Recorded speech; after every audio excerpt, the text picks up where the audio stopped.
Have you ever asked yourself what happens when you combine two beloved dishes from two different cultures? Say, carnitas and tonkotsu ramen, together in one bowl. Before you call me crazy, you can thank Chef Chris because that's exactly the kind of questions he's exploring at Michelin Bib awarded Ramen Del Barrio. But how exactly is he bridging Mexican and Japanese flavors together? I decided to give him a visit and learn exactly what goes into making Carnitas Tonkotsu, and maybe learn how to be a better home cook in the process. My name's Mason, and I am underseasoned.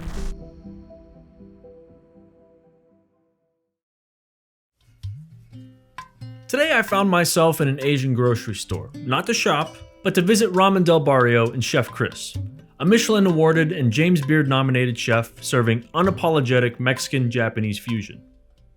To me, his menu feels completely unique. He doesn't seem interested in chasing trends or playing it safe, which I admire. And as a curious home cook, I love being inspired by dishes that surprise me. And I'm excited to learn what goes into his signature bowl of Carnitas Tonkotsu. Welcome in, man. Thank Get you. in here, dude. Let's do this. I arrived just in time for the broth to be strained, and boy was it a sight. I've never seen so many broken down pig's feet in my life. You can see this stuff is like completely broken down. There's no sustenance left in that. There's a few components that go into a bowl of ramen. Noodles, tare, aroma oil, your toppings, and of course, the broth. Apparently, a lot of shops use femur bones, but Chef Chris opts to use pig's feet. You have collagen, you have skin, you have fat. It's a really, really simple process. If tonkotsu is supposed to be a creamy, dense, porky soup, that's all I'm trying to make it do. Yeah. Your ramen structure is about asking each of these components to convey one message, but only so far as to ask each of them to do what they're best at. When all of those things are projecting one uniform idea, it could be traditional Japanese ramen. But in the case of Ramen Del Barrio, we have the opportunity to convey ridiculously specific, oddball ideas. Yeah. And as long as the components are working together to do so, it hopefully will make sense. Yeah. Oh, everybody's here today. It's clear that Chef Chris has thought about this fusion deeply. He's not just throwing tacos on top of ramen and calling it a day. He spent months in his garage researching and experimenting, and even doing invite-only dinners for a lucky few to try his crazy ramen creations. No, está bien. He's taking what he learned from the garage and refining every single step of the process. The immersion blender has more torque to disperse into a smaller volume of liquid, therefore making the emulsion stronger and more effective. Over four.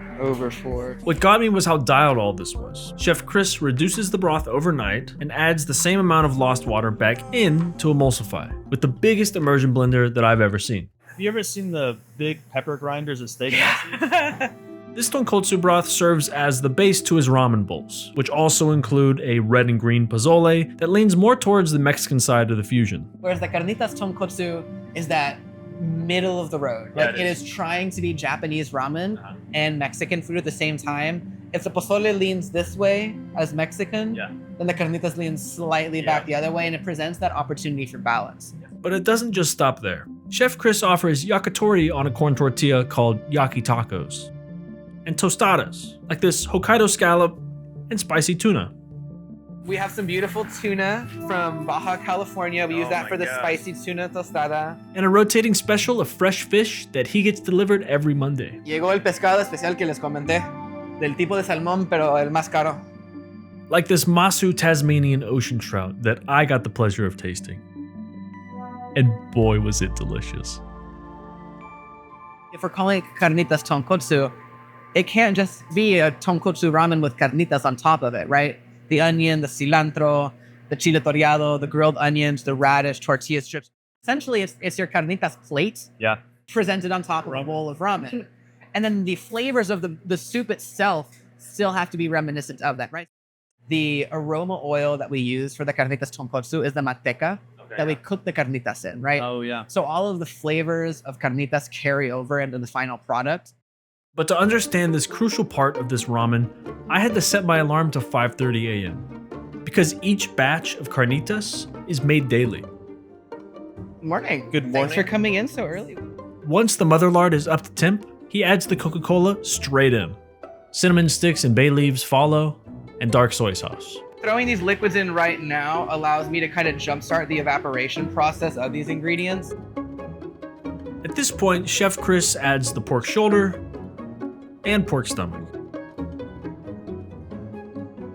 So you can see here, there's already with this mother lard, this beautiful kind of like burnt bit char. And all of that just continues to build the caramelization flavors, that deep richness that eventually translates into the Carnitas Tonkotsu when we pull the aroma oil for the bowl, right? This mother lard gets reused over time, imparting layers upon layers of flavor to the next batch. Traditionalists will actually like heat the lard to 400 degrees and sear off the meat. I don't want to heat the lard that far because then I'm burning out whatever remnants of aromatics I have from my previous mother batch. Yeah. We cook the moisture out and we don't take it a step further. And then it's just a soft braise, right? Chef Chris's ramen is considered to be one of the best bowls in the country. With that kind of praise, how does it sit with him? You know, it's always a bit of an imposter syndrome thing. I think I allow myself to enjoy it for 10 minutes and then I go back to hating myself. It feels really good in the moment, but I'm at a place right now where I'm pretty insatiable. I'm still defining what good enough is. So I know I fucked this one up already. There's a lot of flesh that I left on this side right here. Okay. If I were working in a sushi restaurant, I would have been fired already because it's a ramen shop and I own it and nobody can tell me what to do. Exactly. Except for my landlord when I have the music too loud. I know what my strong points are. I know what I need to grow on. And for me, this is just, it's a journey, right? Like I know that the food that's going out there is great. And for me to evolve that menu and change things over time, this is the work that I have to put in to figure it all out.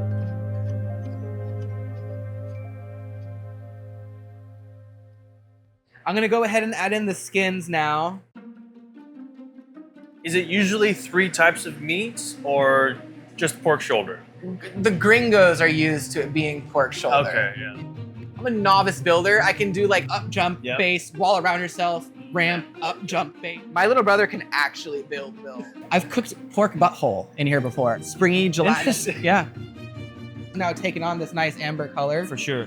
As we wrap up our fortnight butthole conversation, it's finally time to chop up the carnitas. It's not gonna look pretty, but doesn't get much better than that. Some nice bounce and springiness right there. Oh, man. This here, it's really hard to beat that. You have so much more going on with the pork skins and the puche, the pork stomach. The variety of cuts gives you a range of textures and flavors. No 2 bites are the same. Hands down, best carnitas I've ever had.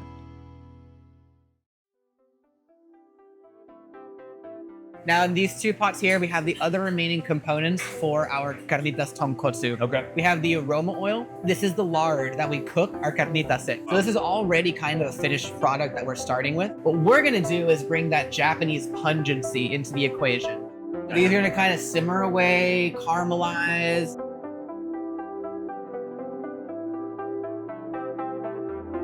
What's your favorite ice cream flavor? I love cookies and cream. I can do them all. I have a soft spot for strawberry, plain and Really? simple. I want strawberry in any form, right? And we have the base for our shio tare.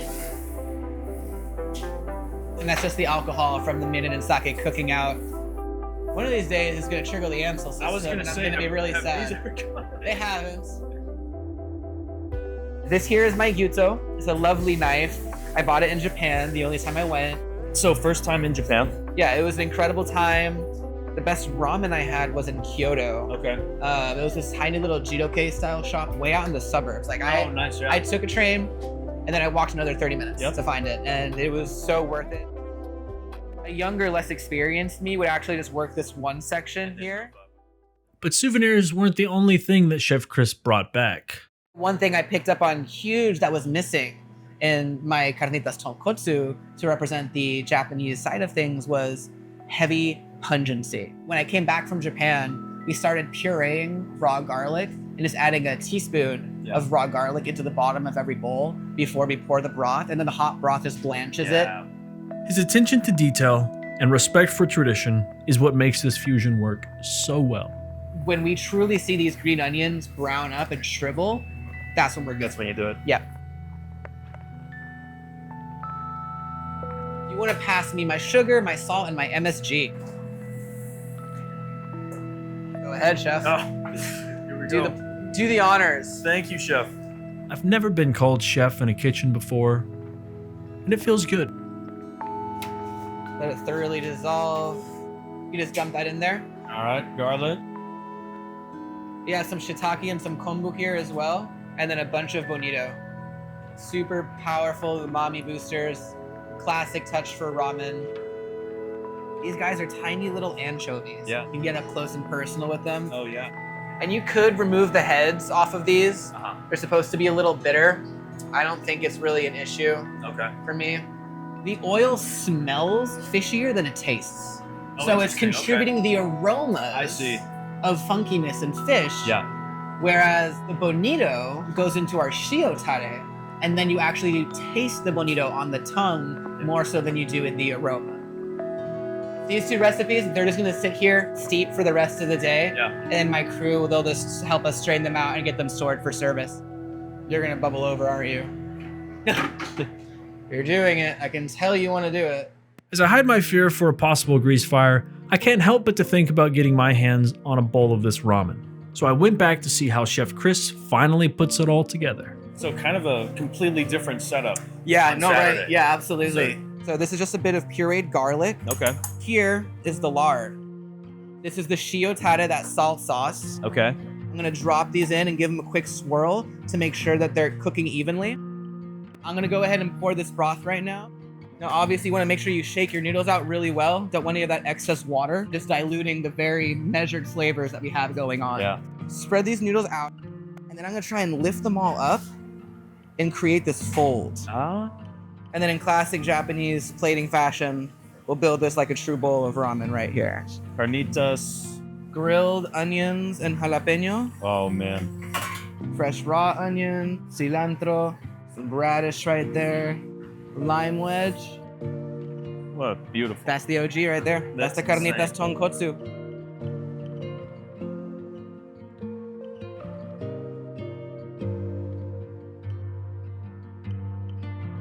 Starting with a squeeze of lime. Of course. Oh.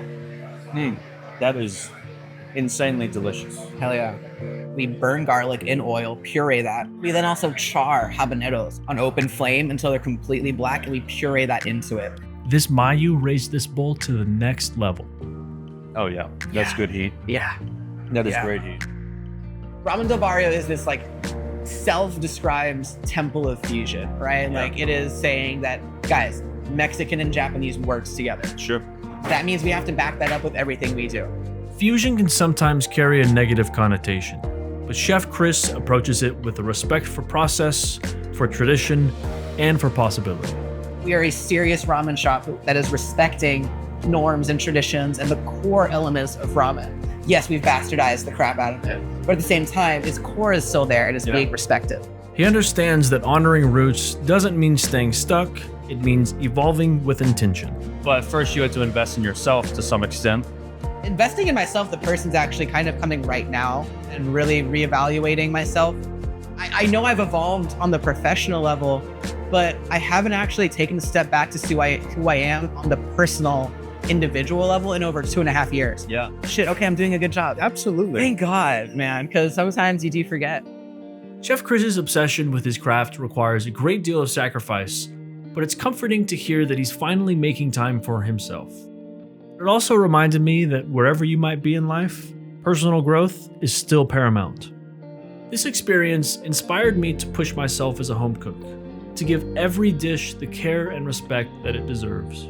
Don't be scared. Cook for yourself always. If you know good food, you know good flavors, you don't need to accommodate to anybody else because you already know what it's supposed to be. You don't have to be a master of ramen to make excellent ramen. You just have to understand balance. And that applies to any cuisine, right? Yeah.